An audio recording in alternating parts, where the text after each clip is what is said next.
Heyo, kembali lagi ke channel saya. Nah, sebelum kita ke soal selanjutnya, pembahasan soal selanjutnya, yuk saya kasih waktu dulu untuk kalian klik tombol subscribe bagi yang belum subscribe, like bagi yang belum like, dan share ke seluruh kontak kalian ada di media sosial. Supaya apa? Supaya sama-sama belajar ya, mendapatkan ilmu yang sama. Nah, oke ya, saya tunggu. 5, 4, 3, 2, 1. Nah, kalau udah baru kita akan lanjutkan ke pembahasan soal. Terus di akhir video nanti ada kotak ya. Itu kalian bisa klik untuk menonton ke video selanjutnya tanpa harus bolak-balik lagi. Oke? Sampai bertemu di soal berikutnya.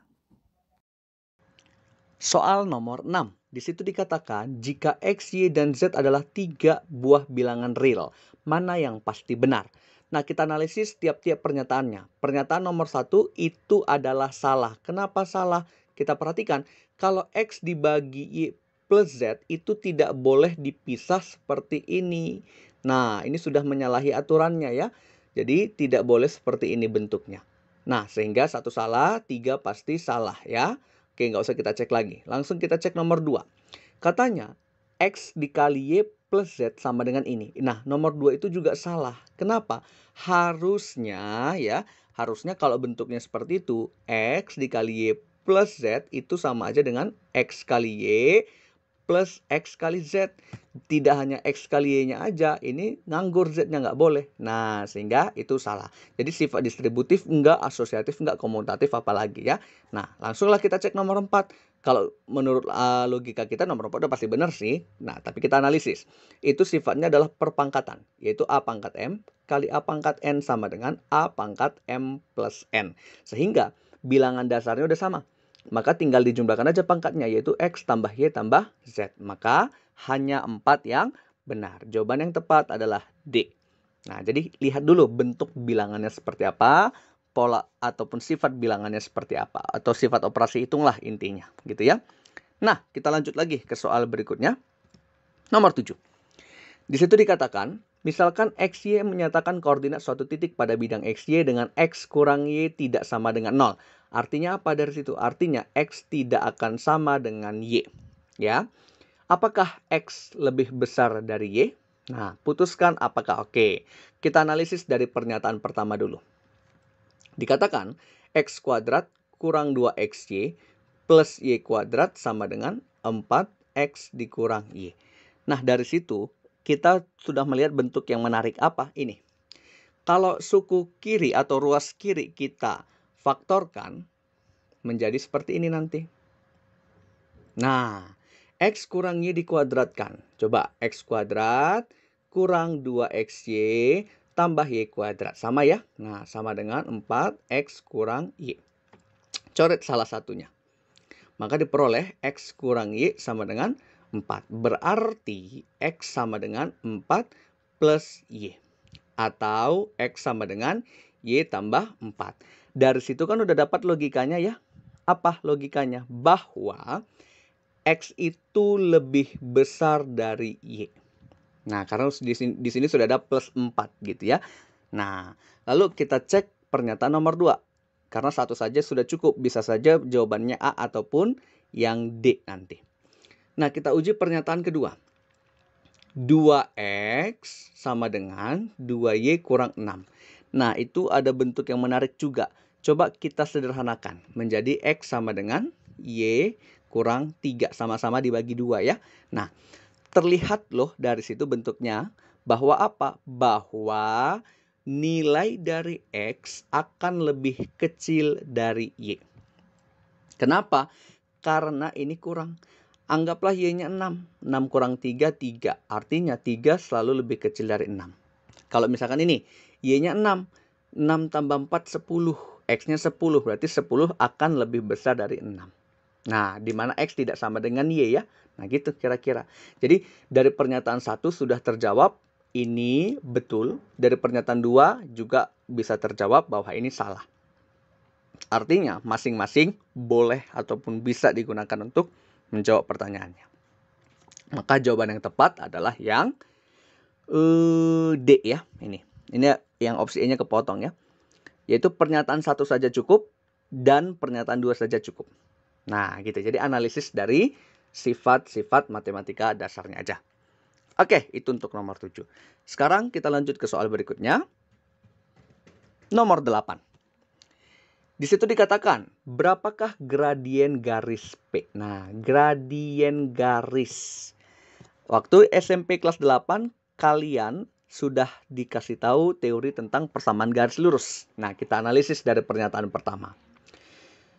Garis P saling tegak lurus. Oke. Garis P tegak lurus dengan garis Y sama dengan 3X kurang 1. Nah, sifatnya tegak lurus. Syarat dari tegak lurus bahwa gradien kalau dikalikan hasilnya minus 1. Artinya gradien garis P kali gradien garis ini hasilnya minus 1. Nah, coba kita analisis ya. Oke. Untuk gradien garis ini, bentuknya kan itu Y sama dengan MX plus C gitu ya. Berarti gradiennya udah dapat dong, yaitu yang ini, 3. Nah, berarti gradiennya 3. Bolehlah kalian bikin M1 atau M2, bebas ya. Yang penting kita dapat nanti nilai gradiennya. Misalkan M2 deh yang ini ya, yang 3. Berarti M1 kali 3 sama dengan minus 1. Berarti gradien garis P-nya adalah minus 1/3. Udah dapat. Karena pertanyaannya kan berapa gradien garis P. Nah, sekarang kita uji pernyataan nomor 2. Karena pernyataan 1 sudah cukup sebenarnya. Nah, garis P melalui titik pusat. Nah, garis P melalui titik pusatnya adalah 0,0 dan min 6,2. Nah, kalau dari ada titik pusat, maka kita mencari gradiennya seperti apa? Delta Y per delta X, gitu ya. Sehingga delta Y itu Y2 min Y1, delta X, X2 min X1.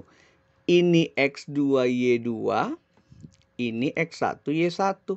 Nah, tinggal masukinlah ke dalam rumusnya. Berarti M sama dengan Y2-nya adalah 2, Y1-nya 0. X2-nya adalah minus 6, X1-nya 0. Berarti minus 2/6. Atau minus 1/3. Nah, udah ketemu juga gradiennya. Artinya apa? Artinya masing-masing pernyataan ini sudah bisa menjawab pertanyaannya. Jadi tidak perlu digabungkan. Ya, masing-masing sudah bisa menjawab pertanyaannya. Berarti lagi-lagi jawabannya yaitu yang D. Pernyataan 1 saja cukup dan 2 saja cukup. Nah, gitu ya. Jadi teorinya di mana? Persamaan garis lurus ya, pegal ya. Persamaan garis lurus. Oke, itu untuk nomor 8. Gampang ya. Kita lanjut lagi ke soal nomor 9. Di situ dikatakan, jika A dan B adalah bilangan bulat positif, apakah A kali B adalah bilangan ganjil? Nah, kita uji dulu dari pernyataan pertama, dikatakan B sama dengan 3. Oke, A dan B bilangan bulat positif, B-nya sudah terpenuhi. Sekarang untuk A-nya, berarti A-nya bisa saja 1, 2, 3, dan seterusnya gitu ya. Sehingga kalau kita kalikan A kali B, untuk A-nya 1, berarti 1 kali 3, 3. Untuk A-nya 2, berarti 2 kali 3, 6. Nah, dari sini udah ada 2 informasi. Informasi yang pertama bahwa AB itu bisa saja ganjil. Informasi yang kedua bisa saja AB-nya adalah genap. Sehingga apakah AB ganjil? Belum tentu. Bisa genap, bisa ganjil. Nah, sehingga untuk pernyataan 1 belum memberikan informasi apa-apa ya. Jadi belum cukup. Nah, karena ada 2 kemungkinan ya. Sekarang kita uji pernyataan kedua. A dan B adalah consecutive integers, artinya bilangan bulat berurutan. Kalau bilangan bulat berurutan maksudnya seperti ini. 1, 2 bisa, 2, 3 bisa, 3, 4 bisa, 4, 5 bisa, 5, 6 bisa, dan seterusnya. Berarti kalau misalkan kita ambil A kali B-nya adalah 1 kali 2, hasilnya 2. A kali B-nya 2 kali 3 adalah 6. A kali B-nya 3 kali 4 adalah 12 dan seterusnya. Terlihat di sini bahwa A kali B selalu merupakan bilangan genap, bukan bilangan ganjil. Jadi sudah terjawab ya, sudah ada jawaban pastinya bahwa AB itu bukan bilangan ganjil, melainkan bilangan genap. Sehingga pernyataan nomor 2 itu sudah cukup ya.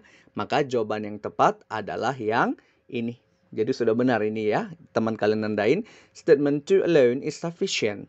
But statement 1 is not sufficient. Jadi pernyataan 2 saja sudah cukup bahwa AB bukan merupakan bilangan ganjil, melainkan bilangan genap. Kalau ini kan masih ada 2 kemungkinan ya. Jadi masih abu-abu lah istilahnya. Hitam enggak, putih juga enggak ya. Oke, itu untuk nomor 9. Sekarang kita lanjut ke soal berikutnya. Nomor 10. Di situ dikatakan, determine whether the data. Oke, ini tentukan apakah pernyataan 1 dan 2 cukup untuk menjawab pertanyaannya. Nah, kita baca soalnya. Jika panjang sebuah persegi panjang adalah 1 lebih besar dari lebarnya, berapa perimeter? Perimeter itu artinya keliling ya. Berarti pertanyaannya adalah berapa keliling dari persegi panjangnya. Oke, dari soal ini kita sudah dapat terjemahan ya. Bahwa ukuran panjang adalah 1 lebih besar dari lebar. Berarti L plus 1. Nah, sehingga kita uji dari pernyataan pertama. Dikatakan pernyataan pertama bahwa the length of diagonal of the rectangle is 5. Berapa panjang dari diagonalnya adalah 5. Berarti D sama dengan 5. Nah, kalau kita lihat persegi panjang itu kan seperti ini ya. Kira-kira skematiknya anggaplah itu lurus. Nah, diagonalnya yang ini. Berarti D itu sama dengan akar dari panjang kuadrat tambah lebar kuadrat. Kan gitu ya. Katanya diagonalnya sama dengan 5. Kalau diagonalnya 5 berarti 5 kuadrat sama dengan panjangnya kita ganti L plus 1 dikuadratkan plus L kuadrat. Nanti ini kita selesaikan. Maka diperoleh hasilnya adalah L kuadrat plus 2L plus 1 plus L kuadrat. Di sebelah kirinya 25. Nah, ini saya angkat ke sini. Diperoleh hasilnya menjadi 2L kuadrat plus 2L kurang 24 sama dengan 0 ya. Pindah ruas aja. Lalu kita sederhanakan. L kuadrat plus L minus 12 sama dengan 0. Nah, nanti dari sini kita sudah dapat 2 nilai L. L ini L. Berarti kalau dijumlahkan hasilnya plus 1 dikalikan minus 12 ya. Berarti nanti di sini minus 3. Ini plus 4. Sama dengan 0. Ya, jadi minus 3 tambah 4 kan 1 ya. Nah, berarti sudah sesuai. Maka L yang pertama adalah minus 4. L yang kedua adalah 3. Dan nggak mungkin L-nya negatif ya. Berarti ini salah, tidak memenuhi. Maka ini yang diambil. Sehingga dapatlah nanti ukuran kelilingnya. Keliling itu kan 2 kali panjang tambah lebar. Nah, panjangnya udah ketahuan. Yaitu katanya tadi apa? L plus 1. Berarti 3 tambah 1, 4. Lalu L-nya 3. Udah, nanti ketemulah berapa kelilingnya. Nah, artinya pernyataan pertama cukup untuk menjawab pertanyaannya. Sekarang kita uji ke pernyataan nomor 2. Pernyataan nomor 2 dikatakan apa di situ? The area berarti luas dari persegi panjangnya adalah 12. Nah, luas sama dengan 12. Kita udah tahu nih, luas itu kan panjang kali lebar ya, sama dengan 12. Nah, berarti kita substitusi aja dari informasi soalnya. Katanya tadi P-nya kan L tambah 1 ya, dikali dengan L sama dengan 12. Berarti L kuadrat plus L sama dengan 12. Pindah ruas, berarti L kuadrat plus L kurang 12 sama dengan 0. Nah, ini nggak perlu lagi kita selesaikan. Kan udah sama ya dari pernyataan 1 ini ya. Artinya, nanti dari sini ketemu dong nilai L-nya berapa. Dapat nilai L-nya, dapat dong nilai kelilingnya. Nah, artinya baik pernyataan 1 maupun pernyataan 2 sudah cukup untuk menjawab pertanyaan ini. Berarti, lagi-lagi jawabannya yang D. Each statement, setiap pernyataan sendiri adalah cukup. Artinya masing-masing ini cukup untuk menjawab. Jadi tidak perlu digabungkan, tidak perlu hanya salah satu saja, tapi masing-masingnya bisa. Gitu ya. Oke, itulah untuk sesi kedua. Untuk pembahasan berikutnya, kita tonton di video selanjutnya. Jangan kemana-mana.